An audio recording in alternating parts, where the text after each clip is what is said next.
which in absolute terms, there are universal elements to those things, but you have to experience them. Your wisdom is in your footsteps. It's not in pages and words and thoughts. And as Niles indicated before, mind, heart, and will, I would say this about that. You must get your mind in order first. Then you must get your heart in order. So masculine and feminine energies in both men and women, vice versa, upside down, back to front, total harmony. You have to explore all of that. When mind and heart are in good order, will can then come into effect, which in some Western esoteric traditions, again, as Niles pointed to, and we show this in the film in many ways if you look carefully, is not at the crown chakra. It's at the very base of somebody. It's at the very root. It's at the thing that connects you to the land. It's the red primal energy. And it is the will of the Creator. So if we were speaking in simple terms, you would say, all will is God's will. Thy will be done, not mine. So it is a way of saying, when you're in the flow, this giant fractal beauty, this divine eminence, this divine resonance flows through you. It's not just the animal self doing something, it's something much mightier and more majestic. So mind and heart, getting that in shape is preparing the vessel for the reception of God's will. So it flows through you. So you simply become a conduit, a channel for it. And he gives you the free will to shape it how you wish. Go write a book, go lie on the mountainside, look at the clouds, go cook dinner, whatever you want to do. There's no great summoning. There's no great ordination to it. It's yours to do with as you wish. But if mind and heart are in good condition, which is, as I say, minimum 3 decades work, hard work, when they're in good condition, something greater flows through one. And that is available to everybody. And you could say that somebody like a Christ figure comes down to say, check this out. This is how you do it, guys. Right, I'm out of here. Do that. It works. And he is a son of God, as indeed we all are sons and daughters of God. So there is an element of divinity that flows through this film without doubt. And whether you characterize that as nature, God, divinity, source, goddess, animistic, pantheistic, monotheistic, that's up to you. We don't really care. But the divinity element is crucial. So leaving normal, in my view, cannot be done without the acknowledgement of a higher power. But that can only be experienced individually. You can't ask somebody to do that. You can't sit them down and get them to agree to a bunch of precepts. You have to say, find your pathway to God and see if you can find him. See if you can have discourse. See if you can feel something flowing through your veins and radiating through your bones in an undeniable way. It's not knowledge. It's not words. It's not prayers. It's something far more significant that is like a tectonic shift, but it's a personal epiphany. You can't have it delivered to you as a prescription from anybody, however cool or interesting or mysterious and sexy. It must only come through personal experience. And once you have that, then that's where the magic starts to happen, which is, again, we depict that numerous times, every sort of 10 or 15 minutes through the film. You will see us talking about that very thing if you look carefully. Well said, and I agree with you about the equality of access. It's like today, especially, anyone with the internet or a library card can read the books and do the work without joining any groups. Yeah. You know, you can do that all yourself. Watch the film instead of watching 9 seasons of Seinfeld again. There's all kinds of better choices. And this all kind of speaks to that personal journey. But that said, you know, I've had intelligent, nice Freemasons on the show before. As individuals, you know, everyone should be judged accordingly. Sure. But I know some listeners would say that there seems to be a nearly ironclad political, economic, and corporate synergy when it comes to lying and manipulating the masses. Where are these enlightened philosopher kings today that should be flexing their muscle and pushing back? Is there any way you could give us an example of where you see them on the world stage? Because some people can only really see the empire. So in the times, if I may answer this one, Niles, for a moment. Please do, my good man. In the times of the prior ages, it was a time of kingship, and you would have a philosopher king who would come along and lead his people. A philosopher queen, perhaps, who would come along and lead her people, however you wish to see it, for sure. What the enormous difference is today, and if you look at the esoteric cosmology for this, which would be Polaria, Hyperborea, Lemuria, Atlantia, Aria. In the Aryan age of the moment, it is a time of the individual's journey, not the group journey. So the philosopher king is you, Greg Carlwood. It's you. The philosopher king is the man who's listening to this show now, the woman who's listening to this show. They are the priestesses and Jedis of the moment. Individualism is the end of empire. Coming together in groups follows that. But you cannot have a group without individuals. Sounds simple, but it's overlooked. The triumph of individualism against the collective spells the termination of empire.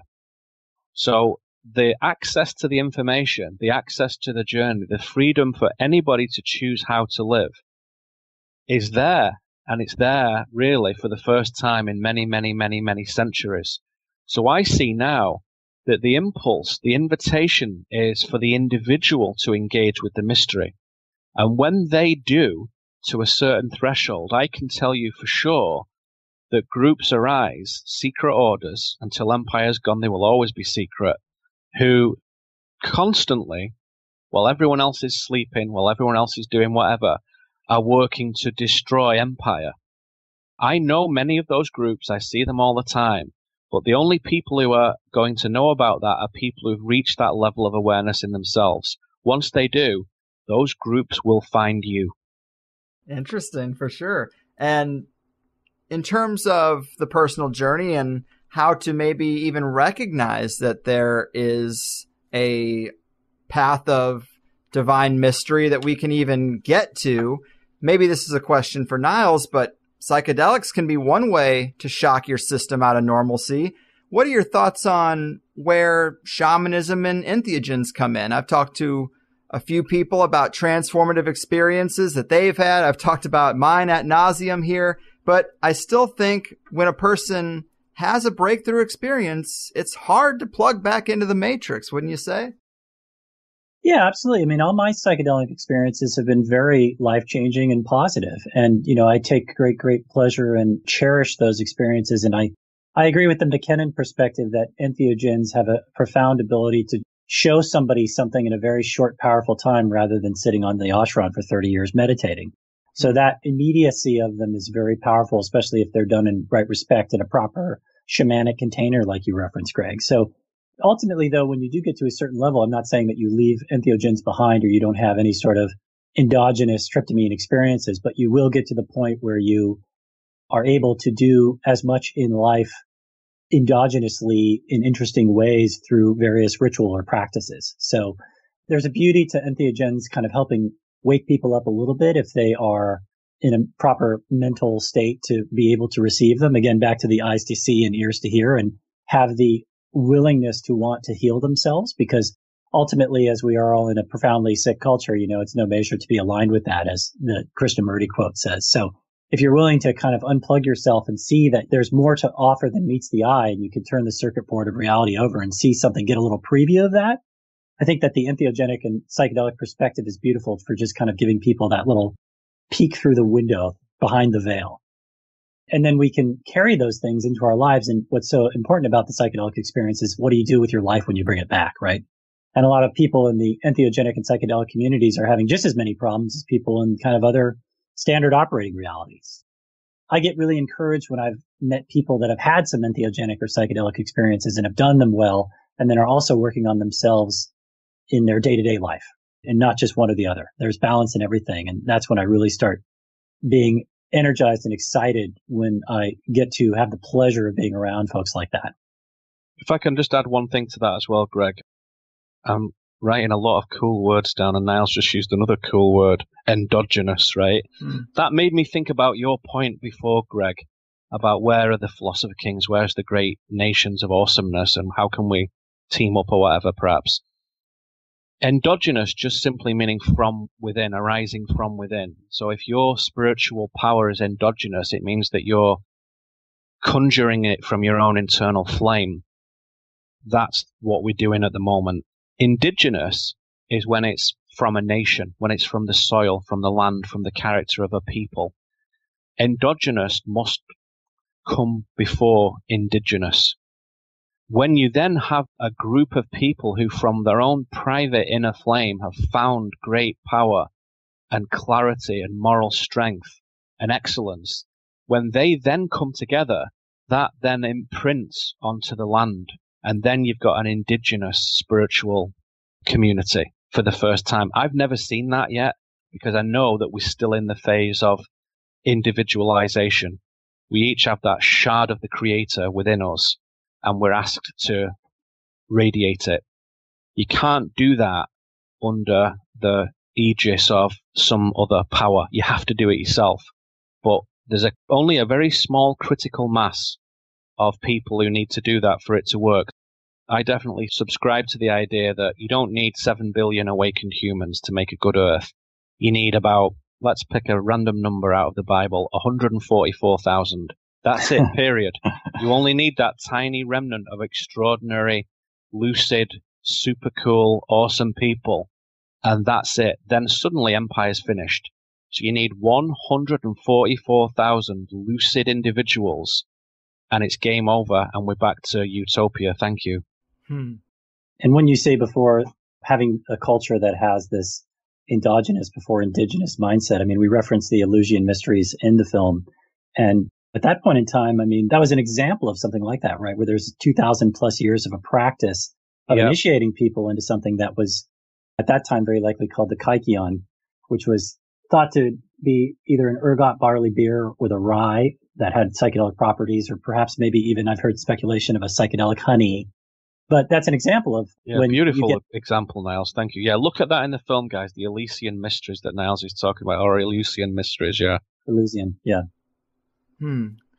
Wise words. And so let me ask you a little more about the non-physical parts of this reality structure, well beyond empire, more baked into nature. You know, entheogens, they seem to be one way to see the underlying structure.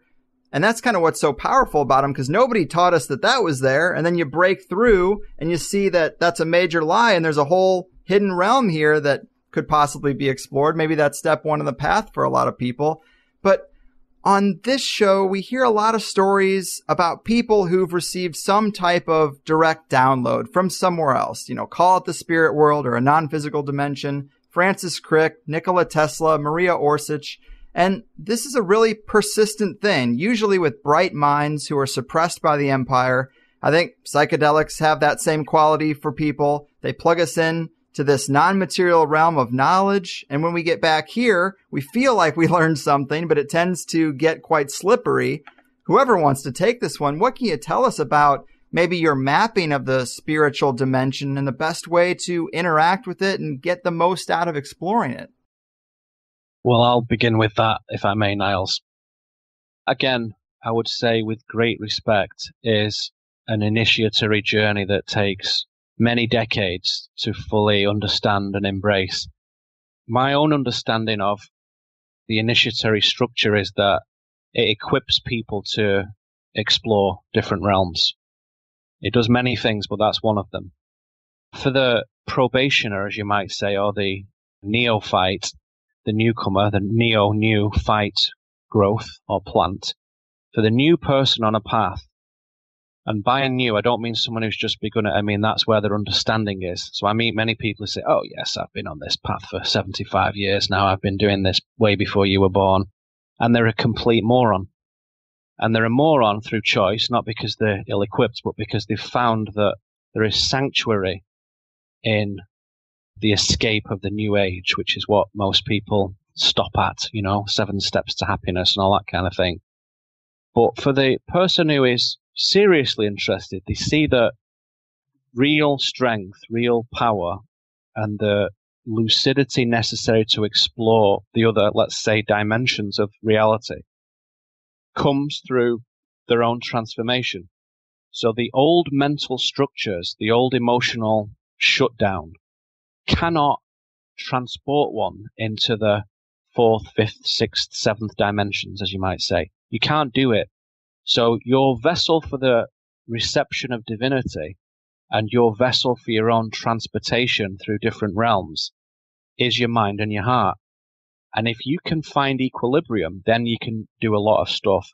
I would say that took me about 20 years of work from about the age of 20 to about the age of 40 to achieve a level of equilibrium that has a decent consistency. So I was a great guy at 20. I'm a great guy today at 45. Thank you very much to me.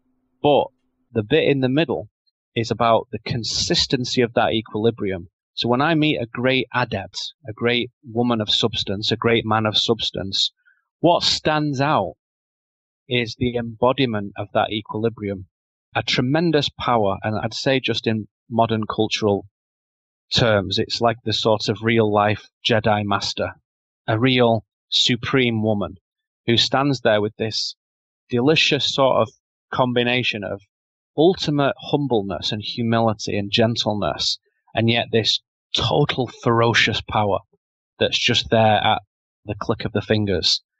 And they sit in equilibrium from one moment to the next. One of the precepts in my work that I teach, the supernal path, is that power flows into equilibrium. In the same way that sunlight falls upon us, you need to know how to harvest it to do something with it. The plants know how to harvest it. They know what to do with sunlight, and they can produce extraordinary things from it. We're learning that sunlight can power our world, heat it, cool it, make things, destroy things, burn things, bring things back to life. And in a similar way, if you see that divinity is an emanation through that light, you can learn to do things with it. And one of those things is you can use that light as a mechanism to transport consciousness through different frequencies, or let's just call them dimensions, whether that's frequency or spatial or temporal, we won't worry about that. Let's just say other worlds. Light is key to that. And light can be used as a vessel, a set of coordinates to move consciousness from one place to another. But you must have equilibrium to maintain that light vessel. So it's like astral projection, remote viewing. Everyone to some extent has spasms and spontaneous episodes of that through life, just like we all have moments of clairvoyance and seeing deeper. But they're not consistent because we don't have equilibrium in mind and heart. And so the equilibrium is just a demonstration to the creator to say, hey, look, I'm good enough to do this shit now. And he's like, well, you are, you've proven it. Well done. Here's the power. So it flows into it all by itself. And the fail-safe of it not flowing there is built in as well, that if somebody doesn't have equilibrium, the mind is disturbed or the heart is shut down or too open, which is just as ridiculous. If you can't maintain a good aperture for mind, a good aperture for heart, know when to open, know when to close, know when to have a little bit, know when to have a lot, you're not demonstrating what is necessary to have that power. So why would the creator grant you the power to change his creation or even explore it if you've not demonstrated your fitness as a human being? So to me, again, it's ultimate equilibrium, ultimate equality, open to everybody. The choice is yours. But there's no conjurations, there's no spells, there's no incantations that can short circuit that. As we've said, the entheogens, the psychedelics, the plant medicines can certainly symbolize, depict, demonstrate, show. You can go on a vacation and go, aha, wow, holy crap, that's important. And that can be a little crack in the old nonsense of mind that's essential. Just like in the quasi-fictional Castaneda novels, Don Juan says to Castaneda, you don't need to use the cactus, but if you persist in being this logical and rational, we're going to have to rattle you a bit, because it's actually the self you've created is getting in the way of reality. And in the end, he has to administer the plant medicine to Castaneda to help him stop blocking reality with self.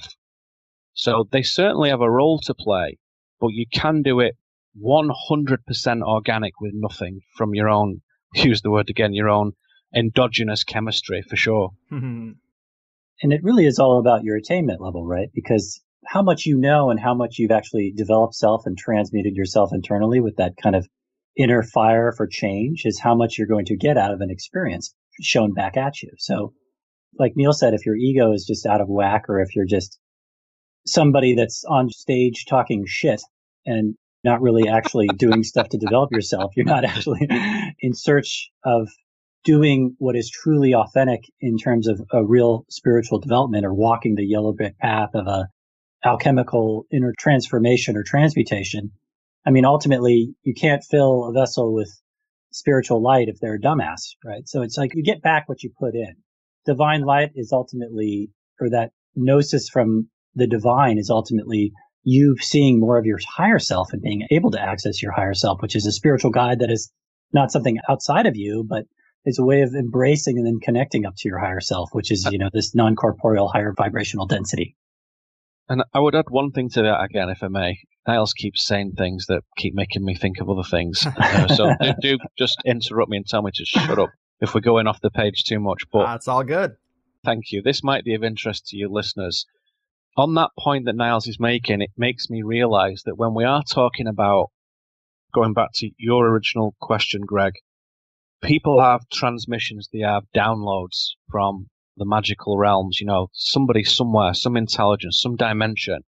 And whether it's Nikola Tesla or bloody Joseph Smith or Jacob Boehmer or Emanuel Swedenborg, they go out somewhere into a bloody forest or something, and they have a vision, they have an experience, a download or something like that.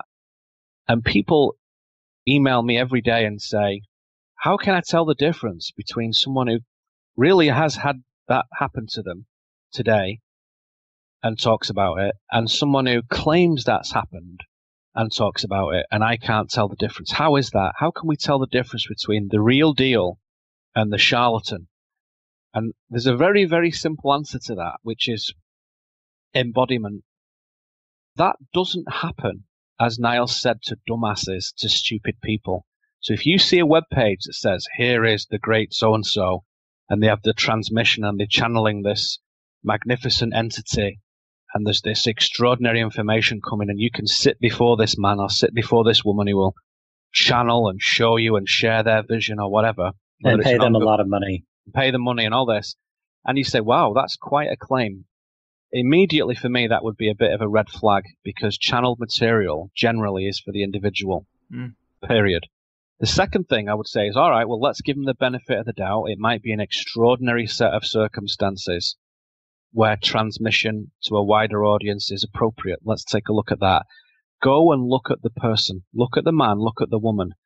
If they are a person of substance and equilibrium, then keep listening. See what else is interesting. If they're not, it's garbage. Because goodness, and in Hermetism, goodness is often spelt with a capital G, and it indicates an element of divinity. Divinity doesn't flow its knowledge, its gnosis, into disequilibrium, i.e. douchebag people. It doesn't do it. So that's the plain thing. Look at the channel. Look at the man. Look at the woman. Are they somebody of great substance and excellence? They don't have to be the wisest motherfucker on the planet. They just have to be somebody where you can feel, this guy is good. This woman just feels good. I can tell. I can feel it. I'm not dreaming. I'm not fantasizing. I'm not live action role playing. This is the real deal. I can feel it a mile off.